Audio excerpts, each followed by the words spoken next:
तो आइए शुरू करते हैं। ब्लड जो है एक तरल संयोजित ऊतक है और इसके अध्ययन को कहते हैं हीमोटोलॉजी।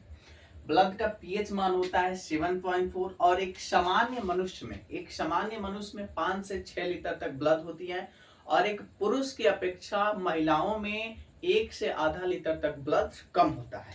आइए, और ब्लड का जो निर्माण होता है बोन मैरो अस्थि मज्जा में। और जो छोटे बच्चे यानी कि जो बच्चे माँ के पेट में होते हैं, जो भ्रूण होता है, वो भ्रूण के अंदर ब्लड का निर्माण जो होता है वो किसमें होता है? लीवर में होता है। ठीक है। और ब्लड का कब्र स्प्लीन, जो उसको तिल्ली कहते हैं, तिल्ली या प्लीहा। ठीक है।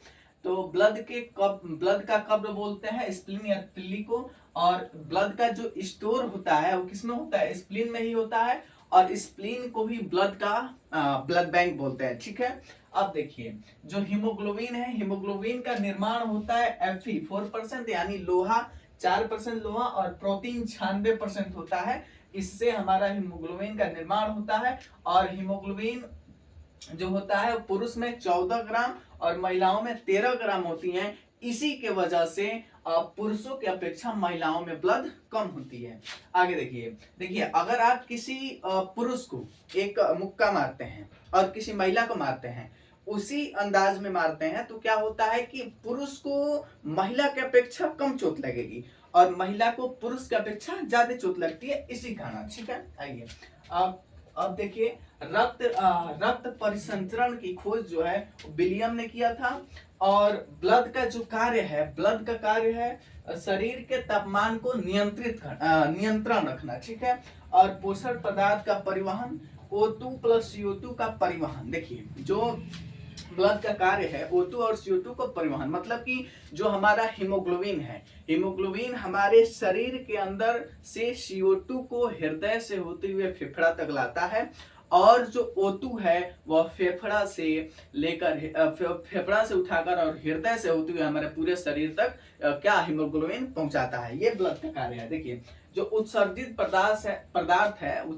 पदार्थ जैसे कि यूरिया अमोनिया है, ये यूरिया अमोनिया को भी हीमोग्लोबिन उठा के और किडनी तक पहुंचाता है। किडनी क्या करता है? यूरिया और अमोनिया को ब्लड से छानता है और ब्लड को वापस भेज देता है। देखिए, जो ब्लड का रंग होता है वो लाल होता है। क्यों लाल होता है? हीमोग्लोबिन के कारण ही ब्लड का रंग लाल होता है। और हीमोग्लोबिन का प्रिय गैस होता है CO। मैं आपको बता दूं कि हम लोग जब सांस लेते हैं तो इन्वायरमेंट से नाइट्रोजन 78% लेते हैं। ठीक है। ऑक्सीजन लेते हैं 21%। उसके बाद से CO2 लेते हैं 0.03%। ठीक है। आर्गन होता है 0.93%। ये चीजें हम लोग जब सांस लेते हैं तो ये गैसें फेफड़े तक जाती है। ठीक। अब हमारा जो हीमोग्लोबिन है वो शरीर के अंदर से किसको लाया जाता है? CO2 को लाया जाता है फेफड़े तक। अब यहाँ हमारा हीमोग्लोबिन, हमारे शरीर को ऑक्सीजन की आवश्यकता है, तो हीमोग्लोबिन क्या करता है कि ऑक्सीजन जो 21% गया रहता है तो इसमें से 4% ले लेता है। तो जब हम सांस को छोड़ते हैं तो नाइट्रोजन 78% छोड़ देता है। उसके बाद से जो ऑक्सीजन है उसको 17% छोड़ता है। कितना परसेंट? 17। 4% रख के 17% छोड़ देता है। उसके बाद से जो शरीर के अंदर से कार्बन डाइऑक्साइड लाया रहता है फेफड़े तक, उसे छोड़ता है। तो कार्बन डाइऑक्साइड जब हम सांस छोड़ते हैं तो कार्बन डाइऑक्साइड की मात्रा 4% हो जाती है। उसके बाद से जो ऑक्सीजन लिया रहता है वो पूरे शरीर तक पहुंचाता है। तो हीमोग्लोबिन का कार्य यही है कि फेफड़े से हमारे शरीर तक ऑक्सीजन को पहुंचाना। ठीक है। और जो हम जैसे कि मेडिसिन वगैरह खाते हैं, तो मेडिसिन वगैरह को भी शरीर में पहुंचाने का कार्य किसका है? हीमोग्लोबिन का ही होता है। देखिए, अब ये जो मैंने बताया कि हीमोग्लोबिन का जो प्रिय गैस है वो CO है। CO को बोलते हैं कार्बन मोनोऑक्साइड। ठीक है।